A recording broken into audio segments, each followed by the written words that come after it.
have this freakishly large hand. Look, I can crush my own head.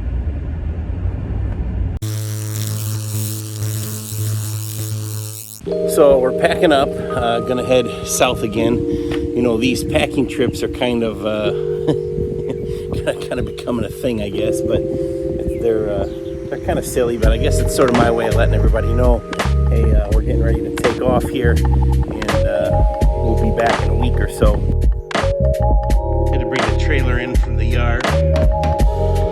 Scraped it off there with the floor drain so it drain off. Be ready to load up tomorrow.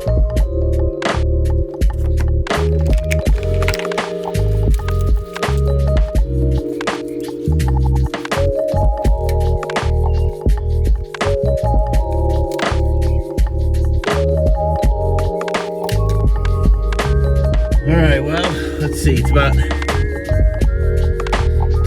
8 o'clock on Saturday morning. We didn't get any snow. They were saying, I heard at one point, 5 to 10 inches right before we leave, just to show you how accurate they sometimes are. It has now been changed to a coating 2 inch. Got the white truck all loaded up. It's ready for Mike here. We got gas cans, some stove pipes, ice and water shield for the roof again. I got a snow rake in there, step ladder. There's some scaffold feet down there as well. If you want it to be stationary. Got a 10-foot step ladder on top. These, well, they used to be 2x6s. I ripped here just because it's a lot easier to do in the shop, but those are for well, you'll see, they're kind of for the fascia board on the cabin. Inside we've got our charger. We made some closure strips for the metal roofing. We've got this little buddy heater. I want to show you too this light. This is one of DeWalt's like first gen LED lights. The thing's a monster. It's huge.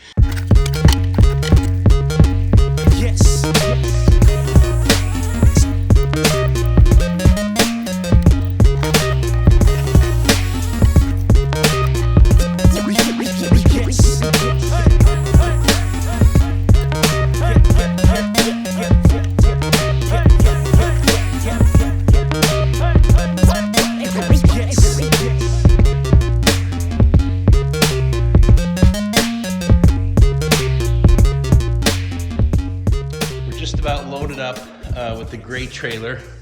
We are going to take the Razor with us this time. This is definitely more engine than we need, but less cargo space for what we're doing. But the Ranger is in for service, so mostly we need seats. Anyways, something to keep in mind if you're hauling things like this. Let me back up a little. You can see how far forward I've got this thing, all the way to the front. And the reason is the motor is in the back here. So we want that to sit at least over like the front axle. It's about perfect where it is right now. If you had a shorter trailer to where that motor was sitting behind the axle, you'd have some problems. You wouldn't have enough tongue weight on your truck. So I would then load it backwards. I want to talk about this trailer for a minute. I bought this trailer from a family friend that owns a rental center. They used it for hauling tables and chairs. It's really dirty, but it's got this diamond plate floor in it and all these tie-down bars, plus a rub rail around the whole thing. When I bought it, I actually bought it for making Cub Scout parade floats for my son. You can see it's on snowmobile tires. Those are 90 PSI tires, and those are 3,500 pound axles. So if you guys remember, I did a little video on this Diamondback truck bed cover. I ordered some accessories.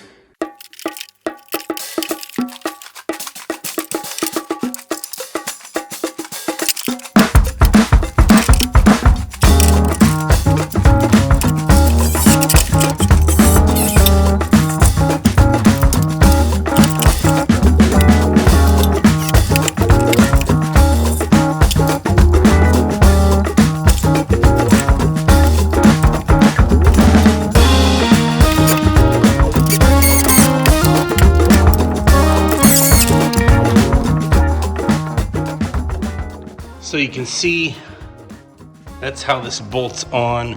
This long rod here gets bolted twice to the cross member of the lid, and that's it. This just sits on here.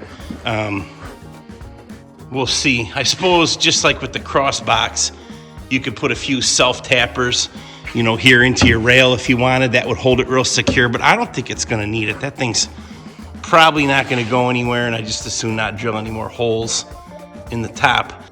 I really like these straps. This kit comes with axle straps here. They're these sewn loops. One side is twisted, one side's flat.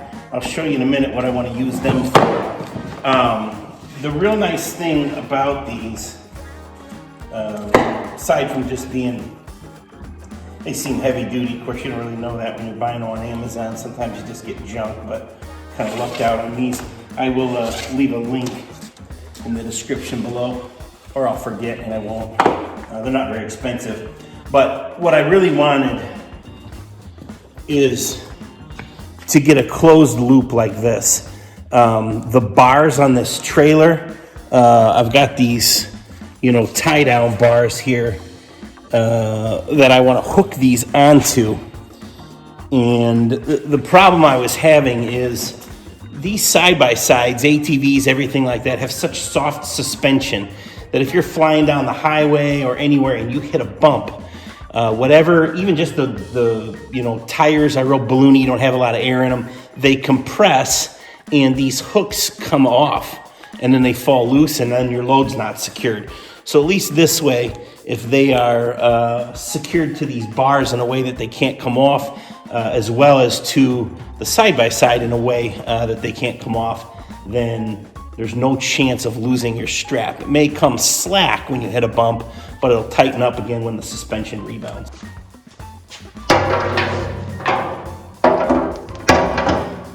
So you can see right here is the trailing arm, I'll call it.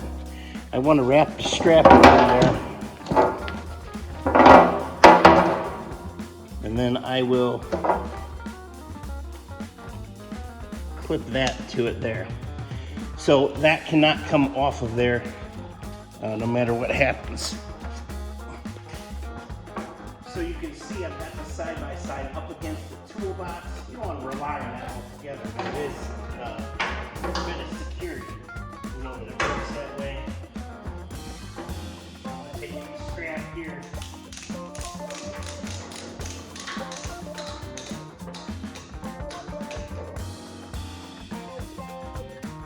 And that will hold that from going backwards, I guess. So we're going to put one on the other side, just like it, and then we'll go around to the back and we'll secure the back as well. So this one's a little different, a little hard to see. I took that axle strap, folded it over, and I put the hitch pin through both ends of the loop. You could just do one if you wanted. Then I went through it with one strap and secured it to 2 bars. Here we go again. I guess we're getting a little bit of snow. Gunner likes it. Anyways, thanks for watching, guys. We'll be getting on the road in the morning. Hopefully all this nature won't slow things down too bad, but we'll see you on the next one. Bye.